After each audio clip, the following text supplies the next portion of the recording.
ఏపీలో కాంగ్రెస్ అధ్యక్షురాలిగా బాధ్యతలు స్వీకరించిన షర్మిల దూకుడుగా వ్యవహరిస్తున్నారు.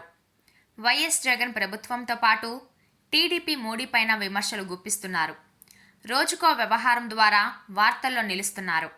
ఏపీకి ప్రత్యేక హోదా, ఇతర అంశాలపై మోదీకి మంగళవారం లేఖ రాసిన షర్మిల బుధవారం తన భద్రత గురించి ఏపీ డీజీపీకి లేఖ రాశారు. తనకు ప్రస్తుతం కల్పిస్తున్న భద్రతను పెంచాలని లేఖలో కోరారు. తనకు 4+4 భద్రత కల్పించాలని కోరుతూ ఏపీ డీజీపీ రాజేంద్రనాథ్ రెడ్డికి లేఖ రాశారు. పోలీస్ ఎస్కార్ వెహికల్ కేటాయించాలని ఆమె లేఖలో పేర్కొన్నారు. కాంగ్రెస్ పార్టీ ఏపీ అధ్యక్షురాలిగా రాష్ట్రమంతా పర్యటించాల్సి ఉందని, పైగా ఎన్నికల వాతావరణం నేపథ్యంలో భద్రత పెంచాలని ఆమె లేఖలో కోరారు.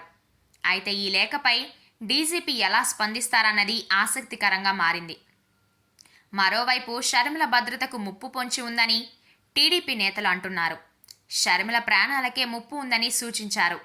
ఈ నేపథ్యంలో షర్మిల తన భద్రత విషయంలో డీజీపీకి లేఖ రాయడం సంచలనంగా మారింది. కాంగ్రెస్ శ్రేణులు కూడా షర్మిలకు భద్రత పెంచాలని డిమాండ్ చేస్తున్నారు. సీఎం వైఎస్ జగన్ సోదరి అయిన షర్మిల తన భద్రత విషయంలో ఆందోళనగా ఉన్నారని కాంగ్రెస్ వర్గాలు అంటున్నాయి.